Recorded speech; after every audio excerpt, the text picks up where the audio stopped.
ಕಾಂಗ್ರೆಸ್ ಸರ್ಕಾರ ಬಂದ ಮೇಲೆ ಇದೇ ಶಿವಕುಮಾರ್ ಈಗೇನು ಆಪಾದನೆ ಮಾಡ್ತಾರೆ, ಇದೇ ಶಿವಕುಮಾರ್ ಅವರು ಭಯಪ್ಪ ಅಂತ ಹೇಳಿ DMICP ಅಂತ ಹೇಳಿ ಒಂದು ಪ್ರಾಧಿಕಾರ ರಚನೆ ಮಾಡಿ ಪ್ರಾಧಿಕಾರದ ಅಧ್ಯಕ್ಷರು ಅವರೇ ಆಗ್ತಾರೆ.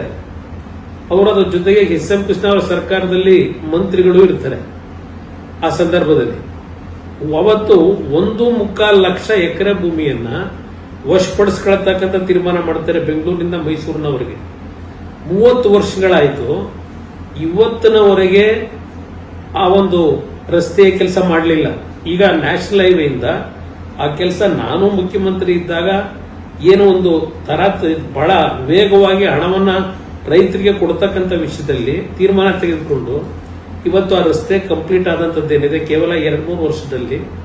ಆ ರೀತಿಯ ಕಾರ್ಯಕ್ರಮ 30 ವರ್ಷ ಆದರೂ ಇನ್ನೂ ಆಗಲಿಲ್ಲ. ಇಲ್ಲಿ ಇದೇ ಶಿವಕುಮಾರ್ ಅವರು ಬೆಂಗಳೂರಿನ ಹೊಸಕೆರೆಹಳ್ಳಿ ಮತ್ತು ಸುತ್ತಮುತ್ತ ಏನಿದೆ ನೈಸ್ ರಸ್ತೆ, ಅಲ್ಲಿ ಎಷ್ಟು ಭೂಮಿಯನ್ನ ಲಪಟಾಯಿಸಿದ್ದಾರೆ.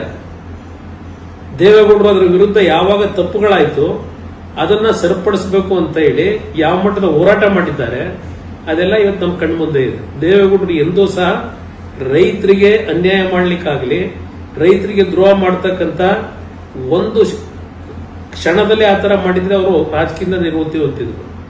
ರೈತರ ಪರವಾಗಿ ರೈತರಿಗೆ ಅನ್ಯಾಯ ಆದಾಗ ರೈತರ ಪರವಾಗಿ ಧ್ವನಿ ಎತ್ತಿರ್ತಕ್ಕಂಥ ಒಬ್ಬ ರಾಜಕಾರಣಿ ಈ ದೇಶದಲ್ಲಿದ್ರೆ, ನಾನು ರಾಜ್ಯದಲ್ಲಿ ಹೇಳಲ್ಲ, ಈ ದೇಶದಲ್ಲಿದ್ರೆ ಸನ್ಮಾನ್ಯ ದೇವೇಗೌಡರು ಅಂತಕ್ಕಂಥದ್ದನ್ನ ನೀವೇ ಬೆಳೆಸಿರ್ತಕ್ಕಂಥವ್ರು ನೀವು ಮರಿಬಾರದು ಅಂತಕ್ಕಂಥ ಹೇಳಿ ಬಯಸ್ತಾ ಇದ್ದೇನೆ.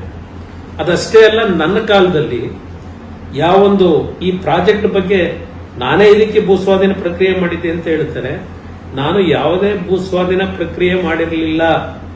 ಈ ಕಾರ್ಯಕ್ರಮವನ್ನ ತರಬೇಕು ಅಂತಕ್ಕಂಥದ್ದು ಬರೀ ಬಿಡದಿ ಹತ್ರದ್ದಲ್ಲ, ನಂದಗುಡಿ ಇರಬಹುದು, ಸೋಲೂರು ಇರಬಹುದು, ಅಲ್ಲಿ ದೇವನಹಳ್ಳಿ ಭಾಗ ಇರಬಹುದು ಮತ್ತು ಕನಕಪುರ ಭಾಗದಲ್ಲಿ ಇದನ್ನ ತರಬೇಕು ಅಂತ ಹೊರಟಿದ್ದ ಕಾರಣ ನಮ್ಮ ಮತ್ತೊಬ್ಬ ರೈತರು ಹೇಳ್ತಾ ಇದ್ರು, ಯಾತಕ್ಕೆ ನಮ್ಮ ರೈತರು ಭೂಮಿನೇ ಬೇಕು, ನೀವು ಸರ್ಕಾರದ ಭೂಮಿ ಮಾಡಬಾರ್ದ ಅನ್ನತಕ್ಕಂಥದ್ದನ್ನ ಏನ್ ಹೇಳ್ತಾ ಇದ್ರು. ಅವತ್ತು ಯಾವೊಂದು ಬೆಂಗಳೂರಿನ ಸಮೀಪದಲ್ಲಿದ್ದಂಥ ಬಿಡದಿ ಅವತ್ತು ದೊಡ್ಡ ಮಟ್ಟದಲ್ಲಿ ಬೆಳೀತಾ ಇತ್ತು. ಆ ಹಿನ್ನೆಲೆಯಲ್ಲಿ ನನ್ನ ರೈತರಿಗೆ ಕನ್ವಿನ್ಸ್ ಮಾಡಿ ನನ್ನ ಹೆಣ್ಣಮಕ್ಳು ಹೇಳಿದಾಗ, ನಾವು ನೀವು ದುಡ್ಡು ಕೊಡ್ಬೋದು, ದುಡ್ಡನ್ನ ನಮ್ಮ ಮಕ್ಕಳು ಮತ್ತೆ ಹಾಳು ಮಾಡ್ಕೊಂಡ್ರೆ ನಾವೆಲ್ಲ ಹೋಗ್ಬೇಕು ಅಂತ. ನಾನು ಆ ಒಂದು ಹಿನ್ನೆಲೆಯಲ್ಲೇ ರೈತರಿಗೆ ಯಾವ ಒಂದು ಡೆವಲಪ್ಮೆಂಟ್ ಆದಮೇಲೆ 40% ಜಮೀನನ್ನ ರೈತರಿಗೆ ಬಿಟ್ಟುಕೊಡ್ಬೇಕು ಡೆವಲಪ್ಮೆಂಟ್ ಜಾಗದಲ್ಲಿ ಅಂತಕ್ಕಂಥ ಒಂದು ತೀರ್ಮಾನವನ್ನು ಸಹ ಮಾಡಿದೆ. ಇದು ನಾನು ಮಾಡಿದಂತ ರೈತರ ಭೂಮಿನ 40% ಉಳಿಸ್ಕೊಡ್ಬೇಕು ಡೆವಲಪ್ಮೆಂಟ್ ಆದಮೇಲೆ ನಿಮ್ಗೆ ಅದ್ರ ವ್ಯಾಲ್ಯೂನು ಜಾಸ್ತಿ ಆಗ್ತಿತ್ತು. ಈ ರೀತಿಯ ಕಾರ್ಯಕ್ರಮ ತರಲಿಕ್ಕೆ ನಾನು ಹೊರಟಿದ್ದು. ಅದಷ್ಟೇ ಅಲ್ಲ, ನಾನು 2006ನೇ ಇಸ್ವಿನಲ್ಲಿ ಆ ಒಂದು ಯೋಜನೆಗೆ 60,000 ಕೋಟಿ ರೂಪಾಯಿಗಳನ್ನ ಬಂಡವಾಳ ಹಾಕಬೇಕು ಅಂತಕ್ಕಂಥದ್ದು ಇದ್ದಿದ್ದು. ಅದರಿಂದ ನಿಮ್ಗೆಲ್ಲರಿಗೂ ಆರ್ಥಿಕವಾಗಿ ನೀವು ಮೇಲು ಬರಬೇಕು ಅಂತಕ್ಕಂಥದ್ದು ನನ್ನಲ್ಲಿ ಆಸೆ ಇಟ್ಕೊಂಡಿದ್ದು. ಇದರಿಂದ ನಾನು ನನ್ನ ರೈತರು ನನ್ನನ್ನು ಬೆಳೆಸಿರ್ತಕ್ಕಂಥ ನನ್ನ ತಂದೆ ತಾಯಂದರಿಗೆ ನನ್ನ ಜೀವನದ ಕೊನೆಯ ಉಸಿರಿನವರೆಗೂ ಅನ್ಯಾಯ ಮಾಡೋದನ್ನಲ್ಲ. ಇದನ್ನ ಬಹಳ ಸ್ಪಷ್ಟವಾಗಿ ಹೇಳ್ತೇನೆ. ಇವತ್ತು 20,000 ಕೋಟಿ ಹೇಳ್ತಾ ಇದ್ದಾರೆ. ಅವತ್ತು ನಾನು 60,000 ಕೋಟಿ 2006ನೇ ಇಸ್ವಿ ಅಂದ್ರೆ ಇವತ್ತಿಗೆ ಅದು ಹೆಚ್ಚು ಕಡಿಮೆ ಒಂದು 3ರಿಂದ 4 ಲಕ್ಷ ಕೋಟಿ ಆಗುತ್ತೆ.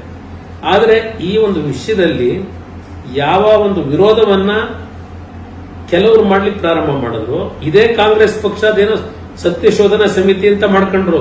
ಇದೇ HK ಪಾಟೀಲ್ ಇವರೆಲ್ಲ ಕುಮಾರಸ್ವಾಮಿ ಏನೋ ಬೆಂಗಳೂರು ಸುತ್ತಮುತ್ತ ಭೂಮಿ ಕೊಡಲಿಕ್ಕೆ ಕೊಟ್ಟಿದ್ದಾನೆ ಅಂತ ಹೇಳಿ. ಇದೆಲ್ಲ ಒಂದು ಇತಿಹಾಸ ಇದೆ. ನಾನು ಇದೆಲ್ಲ ಎಕ್ಸ್ಪ್ಲೈನ್ ಮಾಡ್ಲಿಕ್ಕೆ ಹೋಗಲ್ಲ. ಆದ್ರೆ ಒಂದು 2006ನೇ ಇಸ್ವಿಲಿದ್ದಂತ ಜನಜೀವನ ಇವತ್ತು ಯಾವ ರೀತಿ ಬಿಲ್ಡಪ್ ಆಗಿದೆ. ಇವತ್ತು ಬಿಡದಿ ಸರೌಂಡಿಂಗು 2006ರಲ್ಲಿ ಯಾವ ರೀತಿ ಇತ್ತು. ಈಗ ಉದಾಹರಣೆಗೆ ನಾನು ಹಾಸನದಲ್ಲಿ ಹುಟ್ಟಿದ್ರು, ಅದೇನೋ ಋಣಾನುಬಂಧ 1983ರಿಂದ 85ರಲ್ಲಿ ನನಗೆ ಕೆಲವರಲ್ಲಿ ಜಮೀನು ತಗೋಬೇಕು ಅಂತ ಹಿಂಸೆ ಮಾಡಿ ಜಮೀನು ಕೊಡಿಸಿದ್ರಿಂದ ನನ್ನ ಸಂಬಂಧ ಅಲ್ಲಿ ಬೆಳೀತು. ಅಲ್ಲಿ ಅವತ್ತಿನಿಂದ ಇಲ್ಲಿಯವರೆಗೆ ನಾನು ಒಬ್ಬ ರೈತರಿಗಿರಲಿ, ಒಬ್ಬ ಸಾಮಾನ್ಯ ಮನುಷ್ಯನಿಗೂ ತೊಂದರೆ ಕೊಟ್ಟವನಲ್ಲ. ನನ್ನನ್ನು ಬೆಳೆಸ್ಕೊಂಡಿದ್ದೇನೆ.